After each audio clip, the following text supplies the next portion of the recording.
नमस्कार दोस्तों, जय हिंद। आज हम पढ़ेंगे भारतीय साक्ष्य अधिनियम की धारा 8। धारा 8 बताता है हेतु, तैयारी और पूर्व पश्चात आचरण के बारे में। देखते हैं क्या हेतु सुसंगत है, क्या इसका साक्ष्य दिया जा सकता है, क्या किसी घटना का तैयारी कर रहा है उसका साक्ष्य दिया जा सकता है, क्या अभियुक्त, पीड़ित, वादी, प्रतिवादी का आचरण का साक्ष्य दिया जा सकता है, क्या वो सुसंगत है। ये सारी बातें धारा 8 में बताई हुई हैं, जिसको हम लोग देखते हैं। तो धारा 8 इस प्रकार है। हेतु, तैयारी और पूर्व की या पश्चात का आचरण। हेतु, तैयारी, पूर्व पश्चात का आचरण, तीन चीज का जिक्र किया है धारा 8 में बताता है। अब इस धारा का जो सेक्शंस क्या बोलते हैं उस बेयर एक्ट की लैंग्वेज को देख लेते हैं। कोई भी तथ्य, कोई तथ्य है जो किसी विवादक तथ्य क्या होता है, जो एक पक्षकार के द्वारा कहा जाता है और दूसरे पक्षकार के द्वारा इनकार किया जाता है, वो विवादक तथ्य की परिभाषा धारा 3 में दिया रखा है। अब क्या है सुसंगत तथ्य। सुसंगत तथ्य कहाँ से कहाँ तक है? 6 से जो 55 तक के धाराओं के बीच में कोई भी बात आ जाते हैं तो वो क्या है, सुसंगत तथ्य है। का हेतु या तैयारी दर्शित या गठित करते हैं, सुसंगत तथ्य हैं। अब यहाँ पहला हम लोग पढ़ते हैं हेतु। हेतु क्या होता है? जब कोई घटना होता है, कोई अपराध होता है, तो उस घटना, उस अपराध के पीछे कोई मकसद रहा होगा, उस घटना को करने के लिए किसी व्यक्ति को कुछ प्रेरित होगा, तो वो क्या है, हेतु है। देखिए, हेतु अभियोजन तब आवश्यक नहीं रहता है जब अन्य साक्ष्य से उसे साबित किया जा सकता है, लेकिन जब किसी घटना का जब घटना घटित हुआ रहता है जिसमें कोई साक्ष्य दर्शित ही नहीं होता, साक्ष्य ही नहीं मिलता है, तब हेतु का साक्ष्य बहुत आवश्यक हो जाता है। किसी घटना में हेतु उस घटना की सारी वारदात को जाहिर कर देता है। जैसे एक महिला थी 60 वर्ष की, उसके पास बहुत सारे धन और दौलत है। अब उस बुजुर्ग महिला एकाएक मृत्यु हो जाती है, कोई साक्ष्य नहीं रहता है कि कौन ने किसने उसकी मृत्यु कारित की है। तब क्या होगा, उस महिला की मृत्यु कारित करने से किस व्यक्ति को उससे फ़ायदा होगा, उसे मारने के लिए किससे उसके पास मोटिव रहा होगा, तो वो क्या है, उस घटना का मोटिव का साक्ष्य दिया जा सकता है। जैसे एक महिला थी जो अपने पति की उपस्थिति में तैरते हुए मृत्यु हो गई, जबकि महिला क्या थी, एक अच्छी तैराक थी। तो उस समय क्या है, हेतु का साक्ष्य दिया जाएगा कि क्या कि उस पुरुष का किसी अन्य महिला के साथ अफेयर था। तो ये जो है अन्य महिला के साथ अफेयर होना, उस महिला के उसकी मृत्यु कारित करने के लिए क्या है, उसके हेतु है। तो ये क्या है, हेतु एक है सुसंगत तथ्य है और इसका साक्ष्य दिया जा सकता है। इसका दृष्टांत हम लोग देखेंगे। दृष्टांत क में हेतु का साक्ष्य सच को बताया गया है, उसको हम लोग एक बार बेयर एक्ट के लैंग्वेज में पढ़ने की कोशिश करते हैं, तो क्या है उसको और अच्छे से समझेंगे। तो दृष्टांत क मैं पढ़ रहा हूँ। ख की हत्या करने क का विचारण चल रहा है। यहाँ क का विचारण चल रहा है ख की हत्या के मर्डर के लिए। ये तथ्य कि क ने ख की हत्या की थी। देखिए, एक और हत्या की थी क जो है, दो हत्या की। पहला तो एक ग की हत्या की, ग की हत्या की, तो वो जो ख है वो जानता था कि इसने अभियुक्त क ने ग की हत्या की है। अब ख जानता है, तो ख जानता था कि क ने ग की हत्या की है, और ख ने अपनी इस जानकारी को लोक विदित करने की धमकी देकर क से धन उद्यापित करने का प्रयत्न किया, सुसंगत है। अब यहाँ देखिए, क ने तो एक ग की हत्या की ही है, क ने जो है ग की तो हत्या की है, और ये बात कौन जानता था, ख। अब ख जानता था, तो ये क्या है, ख उसको क्या है, लोक विदित करने के लिए धमकी दे रहा है कि मुझे धन दो। तो अब ये क्या है, ख की भी हत्या कर दी। तो क्या है, इस हत्या के पीछे क का क्या मोटिव रहा वो मारने के लिए? तो मोटिव तो ये था कि उसने उसे धमकी देता कि लोक विदित करने के लिए इस नाम से जो भी उसका साक्ष्य था, जब घ को मारा था कि वो धमकी देता था और लोक विदित करने के लिए, तो वो जानकारी रखता था, तो उसका भी साक्ष्य दिया जा सकता है। मतलब इस तथ्य को जब घ के विचारण में है, उसका जो धमकी देना, उसका साक्ष्य दिया जा सकता है। अब इसी प्रकार देखते हैं तैयारी। तैयारी क्या है? तैयारी किसी घटना के लिए तैयारी कोई अपराध नहीं होता है। जैसे किसी की हत्या कारित करने के लिए चाकू धार करना, किसी को विष से मारने के लिए विष खरीदना, तैयारी अपराध नहीं है। लेकिन जब एक अपराध हो जाता है तब तैयारी का साक्ष्य बहुत आवश्यक हो जाता है। एक बात है, एक सेक्शन है जहाँ तैयारी को पूर्व में, तैयारी के स्टेज में ही उसे अपराध बनाया गया है। वो सेक्शन है आईपीसी की धारा 399, जिसमें डकैती करने की तैयारी को ही, डकैती के स्तर पर ही, तैयारी के स्तर पर ही वो अपराध है। बाकी जगह में तैयारी कहीं भी अपराध नहीं है। लेकिन तैयारी अपराध होने के पश्चात वो क्या है, उसका साक्ष्य दिया जा सकता है। जैसे कि किसी व्यक्ति को मारने के लिए मैं चाकू धार कर आ रहा हूँ, ये तैयारी के स्टेज में है, तो इसका क्या है, साक्ष्य नहीं दिया जाएगा। लेकिन जब वो अपराध घटित हो जाएगा तब तैयारी का जो साक्ष्य है कि वो व्यक्ति है वहाँ चाकू धार कर आ रहा था, वो व्यक्ति है वहाँ से विष खरीदा है जो अपराध घटित होने के बाद वो तैयारी का एक आवश्यक साक्ष्य बन जाता है। जैसे मैं किसी आग लगाने के लिए माचिस खरीद रहा हूँ, तो माचिस खरीदना मेरे तैयारी है, लेकिन वो तैयारी के स्टेज में अपराध नहीं है। लेकिन जब आग लग जाता है तो वो माचिस कहाँ से खरीदा, उसका साक्ष्य दिया जा सकता है और वो सुसंगत है। अब धारा का आगे हम लोग देखेंगे।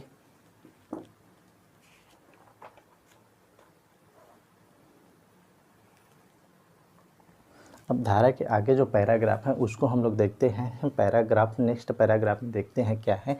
किसी वाद के किसी पक्षकार के अभिकर्ता का ऐसे वाद या कार्यवाही के बारे में उसमें विवादक तथ्य या उससे सुसंगत किसी तथ्य के बारे में आचरण और किसी ऐसे व्यक्ति का आचरण जिसके विरुद्ध अपराध किसी कार्यवाही का विषय है सुसंगत है। यदि ऐसा आचरण विवादक तथ्य या सुसंगत तथ्य को प्रभावित करते हैं या उससे प्रभावित होते हैं, चाहे उससे पूर्व का हो या पश्चात का हो। तो ये जो पैराग्राफ बताता है ये ध्यान से पढ़ने वाली पैराग्राफ है। आचरण के बारे में है, किसका तो पक्षकार और अभिकर्ता। पक्षकार में कौन है, यदि वो वाद है तो वादी और प्रतिवादी आ जाएगा। यहाँ से वाद में वादी,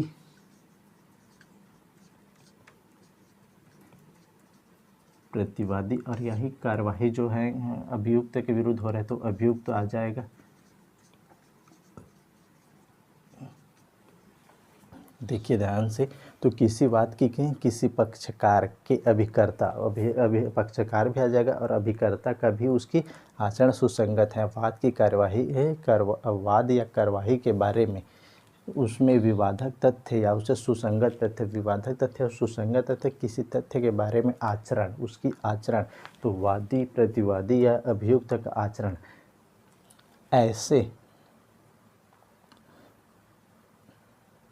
ऐसे व्यक्ति का आचरण है। तो ये है, कितनी है ये सब चीज़, वादी और प्रतिवादी और अभियुक्त का आचरण भी यहाँ सुसंगत है और इसका भी जो आचरण है उसका साक्ष्य दिया जा सकता है। अब यहाँ से देखिए कॉमा लगा है और नेक्स्ट जो पैराग्राफ आगे बढ़ रहा है उसको देखते हैं। जिसके विरुद्ध कोई अपराध किसी कार्यवाही का विषय है सुसंगत है।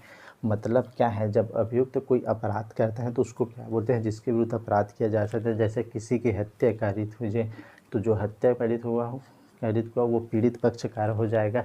जैसे बलात्कार के केस में महिला रहती है, वो पीड़ित रहती है, तो ये जिसके विरुद्ध कोई अपराध किसी कार्यवाही का विषय वो सुसंगत है, तो वो जिसके विरुद्ध अपराध हुआ है उसकी जो आचरण है, मतलब यहाँ के बाद देखा जाए तो पीड़ित पक्ष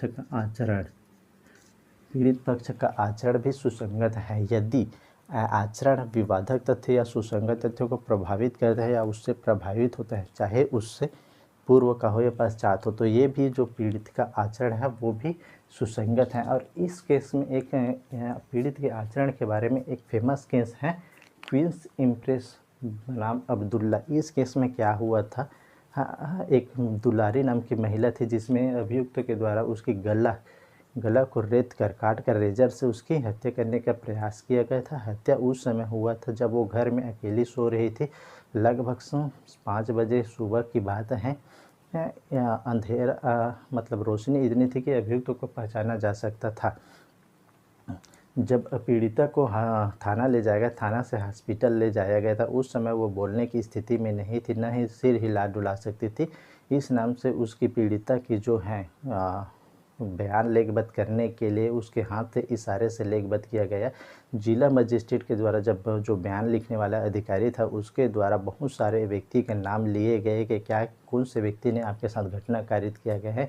उस महिला दुलारी राम की महिला पीड़ित थी, उसने अपने हाथ के इशारे से बताया कि जब इस व्यक्ति का नाम लिया गया अब्दुल्ला का, तब पीड़ित व्यक्ति जो दुलारी राम थे उसने सकारात्मक रूप से इस व्यक्ति का नाम में हामी भरी।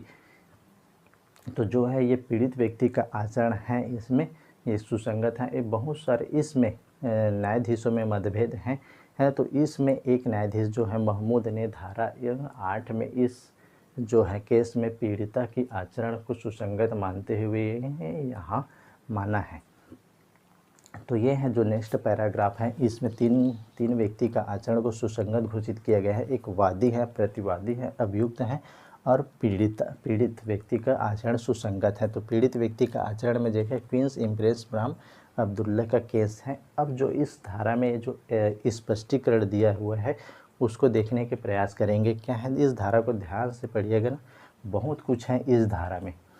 तो इस धारा में आचरण शब्द के अंतर्गत कथन नहीं आते हैं। देखिए अब यहाँ जो स्पष्टीकरण का पहला लाइन ही बोल देते हैं, इसमें आचरण में जो किसी का आचरण होता है उसमें कथन नहीं आया जाता है। क्यों? आचरण को आसानी से बनाया नहीं जा सकता है, लेकिन कथन को किसी व्यक्ति के द्वारा झूठा बनाया जा सकता है, लेकिन आचरण को इतना आसानी से नहीं बनाया जब तक वो एक अच्छा अभिनेता ना हो। तो ये क्या है, आचरण शब्द के अंतर्गत वो क्या है, कथन नहीं आ जाए। जैसे मेरे हाव भाव, मेरी कोई आचरण है, मैं यहाँ से भाग जाऊँ, लेकिन वो कथन नहीं आएगा। लेकिन अब इसी धारा में आगे जो वो कथन को भी स्वीकार किया है, इसके मतलब ये कथन अपवाद के रूप में आगे स्वीकार किया है, जब तक कि ये कथन उन कथनों से भिन्न कार्यों के साथ साथ और उन्हें स्पष्ट करने वाले ना हो। मतलब देखिए, स्वीकार करता है कथन को जब वो, लेकिन वो कथन क्या है, कार्यों के साथ साथ हो, तब वो कथन स्वीकार है। किंतु अब आगे फिर एक लाइन में आगे कहा गया है, किंतु इस धारा की किसी अन्य धारा के अधीन उन कथनों की सुसंगति पर इस स्पष्टीकरण का प्रभाव नहीं पड़ेगा। मतलब क्या है, इस स्पष्टीकरण का जो कथन है कार्यों के साथ साथ होना है, लिखा है अपवाद में बताया कार्यों के साथ साथ और उन्हें स्पष्ट करने वाला ना हो, है ना। तो ये जो सेक्शंस हैं, यदि वो किसी अन्य सेक्शन के अंतर्गत वो सुसंगत हैं तो ये इस स्पष्टीकरण का उस पर प्रभाव नहीं पड़ेगा। यदि कोई कथन है वो अन्य धाराओं के अंतर्गत वो सुसंगत हैं तो इस स्पष्टीकरण का प्रभाव नहीं पड़ेगा। और क्या है, कथन जो सुसंगत नहीं है लेकिन इसका एक अपवाद बताता है, जब तक कि ये कथन उन कथनों से भिन्न कार्यों के साथ साथ और उनसे स्पष्ट करने वाला ना हो। तो अब देखिए, एक हम लोग इसके दृष्टांत समझने के प्रयास करेंगे। दृष्टांत ट में दे रखा है इसका, और अच्छे से समझने के प्रयास करते हैं। दृष्टांत ट को एक बार मैं पढ़ता हूँ। दृष्टांत ट में बताया है पीड़ित व्यक्ति के आचरण के कथन के बारे में। प्रश्न यह है कि क्या क को लूटा गया। यह तथ्य कि अभिकथित लूट के तुरंत पश्चात उसने अपराध के संबंध में परिवाद किया। जब वो लूट हुआ तो लूट के तुरंत पश्चात उसने परिवाद किया कि वे परिस्थितियाँ या जिनके अधीन तथा वे शब्द जिनमें वह परिवाद किया सुसंगत हैं। यह तथ्य कि उसने परिवाद किए बिना, देखिए अब परिवाद किए बिना ने कहा कि मुझे लूटा है, इस धारा के अधीन आचरण के रूप में सुसंगत नहीं है। यद्यपि वह धारा 33 खंड 1 के अधीन मृत्यु का कथन या धारा 157 के संपोषक साक्ष्य के रूप में सुसंगत है। तो ये दृष्टांत जो ट में बताया गया है वो कथन को सुसंगत बताता है, लेकिन कथन क्या होना चाहिए, वो उस कार्य के साथ साथ होना चाहिए। तो इस दृष्टांत में क्या हुआ था, जब क को लूटा गया तो क ने लूटा तो उसने एक परिवाद किया और परिवाद में बताया गया कि मेरे समझ लूट की घटना हुई है। तो वो क्या है, उस परिवाद के साथ साथ उसने कथन किया, तो वो कथन उसकी सुसंगत है। लेकिन उसने परिवाद किए बिना अगर वो कथन करता है मेरे साथ लूट की घटना हुई, तो वो सुसंगत नहीं है। हालांकि वो एक मृत्युकालीन 32(2)(1) के अंतर्गत आ जाएगा या उसके कोलैबोरेटिव साक्ष्य धारा 157 के संपोषक साक्ष्य के रूप में मान्य होगा, लेकिन इस स्पष्टीकरण के अंतर्गत नहीं आएगा। इस स्पष्टीकरण के अंतर्गत कथन को आने के लिए क्या होना चाहिए, कार्य साथ साथ होना चाहिए। अब नेक्स्ट स्पष्टीकरण इसी में दे रखा है, स्पष्टीकरण 2 है। ये जो क्या है पैरा लाइन स्पष्टीकरण 2 का प्रथम लाइन का क्या है, ये भी एक अपवाद स्वीकार करता है। तो कथन क्या है, कथन आचरण के अंतर्गत कथन नहीं आता है, तो इसका अपवाद तो पहला देख लिए। अब इसका दूसरा अपवाद इसी में देखते हैं, स्पष्टीकरण 2 दे। जब किसी व्यक्ति का आचरण सुसंगत है, मतलब किसी व्यक्ति का आचरण सुसंगत है, तब उससे या उसकी उपस्थिति में, देखिए अब क्या है, उसकी उपस्थिति में किसी अभियुक्त के आचरण है सुसंगत है, तो उसकी उपस्थिति में या उसकी श्रवण गोचरता में किया गया कोई भी कथन जो उस आचरण पर प्रभाव डालता है सुसंगत है।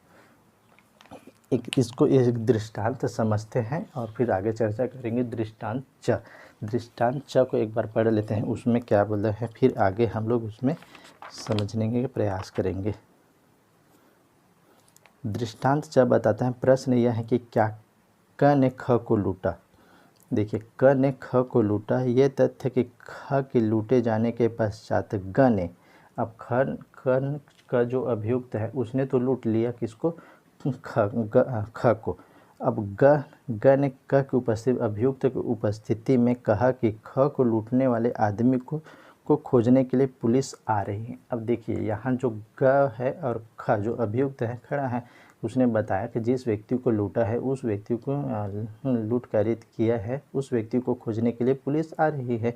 तो क्या है जो है, और यह कि उसके तुरंत पश्चात का भाग गया, या क्या है, उसकी आचरण सुसंगत है, क्योंकि उस अभियुक्त की श्रवण गोचरता में जो ग है उसने कहा कि ख को जिसे लूट हुआ है उस लूट किया है तथा लूट कारित करने वाले व्यक्ति को खोजने के लिए क्या है, पुलिस आ रही है। तो जब यह बात सुने तो अभियुक्त वहाँ से भाग गए। तो उस अभियुक्त की उपस्थिति में क्या किया, ग ने उसकी श्रवण गोचरता में तथा उसकी उपस्थिति में एक कथन किया, तो इस नाम से उसकी कथन भी क्या है, सुसंगत होगा कि मैंने जब वो पुलिस आ रही बताया तो वो अभियुक्त वहाँ से भाग गए, तो उसकी क्या है, उसकी आचरण को बताता है। तो जब वो कथन अभियुक्त की उपस्थिति में क्या है, श्रवण गोचरता में कोई कथन किया है तो उस आचरण पर प्रभाव डालता है, तो वो क्या है, वो सुसंगत तथ्य है और इसका साक्ष्य दिया जा सकता है। तो इस दृष्टांत में जो ग है, ग ने बताया, ग ने कहा कि अभी पुलिस आ रही है और अभियुक्त ग के द्वारा वहाँ से चला जाना क्या है, तो वो जो कथन है उस उपस्थिति में जो बोला गया है, तो उसका भी जब वो बोलेगा पुलिस वाला तो उसका साक्ष्य लिया जा सकता है और उसका साक्ष्य सुसंगत साक्ष्य होगा। तो ये जो है एक धारा 8 बहुत अच्छी धारा है, ये 3 चीज़ों के बारे में बताता है। हेतु बताता है, हेतु का भी साक्ष्य दिया जा सकता है। तैयारी का, अगर किसी घटना का कोई तैयारी कर रहा है, कोई अपराध घटित हो रहा है जैसे हत्या का, चोरी का, लूट का, डकैती का, अगर इस स्तर में कोई तैयारी किया जाता है और उस तैयारी जब घटना होने के पश्चात उसका तैयारी कर रहा था, उसका साक्ष्य दिया जा सकता है। अब क्या है, आचरण जो है एक किसी अभियुक्त का, वादी का, प्रतिवादी का, पीड़ित का भी आचरण यहाँ सुसंगत है और उसका भी साक्ष्य दिया जा सकता है। तो ये तो छोटी सी जानकारी जारी जो मैंने आपको दिया है। धन्यवाद। Keep watching.